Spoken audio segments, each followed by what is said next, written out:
राष्ट्रवादी काँग्रेस शरद पवार गटाचे सलील देशमुख जी आपल्यासोबत आहे. आपण काटोलमध्ये एक यात्रा काढणार आहे वडिलांसोबत. नेमकी ती यात्रेचं स्वरूप काय आणि कशा पद्धतीची यात्रा?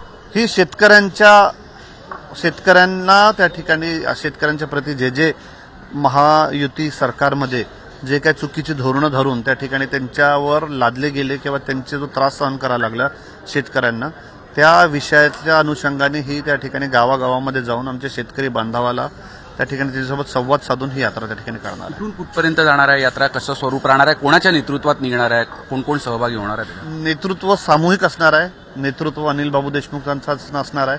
ते पण त्याच्यामध्ये सहभागी असतील. पण आता आपण पाहाल की बऱ्याचशा ठिकाणी त्यांना कुठं जावं लागतं, कुठं मुंबईला जावं लागतं, कुठं अजून दुसऱ्या कामात जावं, त्यावेळेस ते थोड्या वेळासाठी जातील येतील. अशा पद्धतीनं जाणं येणं त्या यात्रेमध्ये सगळ्यांचं त्या ठिकाणी असणार आहे. सलीलजी, सगळ्यात महत्त्वाचं ही यात्रा निघताय शेतकऱ्यांच्या काटोलमध्ये निघताय, पण यावेळेला आपली सक्रियता फार जास्त मोठ्या प्रमाणात दरवर्षी असते, पण यावेळेला तुमचं पण नेतृत्व काटोलमध्ये या यात्रेदरम्यान दिसणार आहे. गेल्या काही दिवसांपासून चर्चा आहे की काटोलमधून सलील देशमुख सुद्धा उमेदवारी करता इच्छुक आहे, किंवा चर्चा आहे कुठेतरी अनिल देशमुख मुलाकरता एक पीच तयार करत असल्याची पण एक चर्चा आहे. काय सांगाल त्याबाबत? तुमच्या नावाची चर्चा काटोलमध्ये नाही, कोणी कोणासाठी काय पिच तयार करत नसतं. स्वतःचं कर्तृत्व असतं, स्वतःचे कामं असतात, स्वतःची सेवा असते. हे सगळे गोष्टी लोकांच्या पुढे असतात आणि त्या ठिकाणी नुसतंच कोणाचा कोणी मुलगा आहे बापाच्या नावावर जास्त दिवस आपण काही चालू शकत नाही. आपल्याला आपलं कर्तृत्व, आपल्याला आपला पाठपुरावा, आपण केलेले विकास कामं हे लोकांच्या पुढे त्या ठिकाणी आणावंच लागतात. आणि लोक त्या ठिकाणी सातत्यानं पाहत असतात की 5 वर्ष कोरोनाचा काळ असेल, कोण धावून जात असतं, नंतरच्या अनिल बाबू अडचणीचा काळ असेल, कोणी विकास कामं आणतात त्या ठिकाणी. कधी कोणावर आपत्ती आली, कधी कोणाला अडचण आली, शेतकऱ्यांवर आपत्ती आली, कोण ग्रामीण भागामध्ये कोणाला अडचण आली, त्या कोण त्यांच्यासाठी धावून जातं, कोण तिकडच्या रुग्णांसाठी सहकार्य करतं, हे सगळं त्या ठिकाणी पाहून लोक.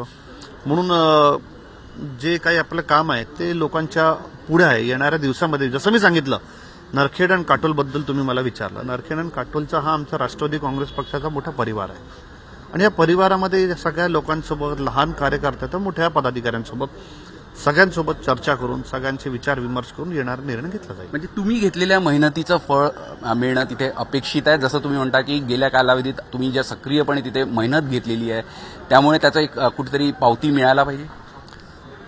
मी आपल्याला सांगितलं की विदर्भामध्ये तसंच काटोल नरखेडमध्ये मोठ्या बहुमताने तुतारी वाजवणारा माणूस निवडून, एवढं निश्चित सांगतो.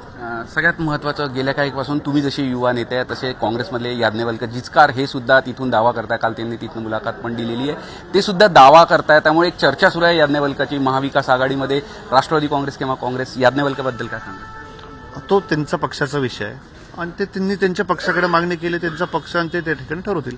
पण याज्ञवल्क्य इच्छुक आहे, त्यांनी अशी इच्छा पण एकदा व्यक्त करून दाखवलेली आहे आणि त्याच्या इतिहास पण आहे तिथे, पार्श्वभूमी पण आहे, वारसा पण आहे. जसं तुमच्याकडे हा वर्ष आहे, त्याच्यापूर्वी काँग्रेस पण होतं तिथे.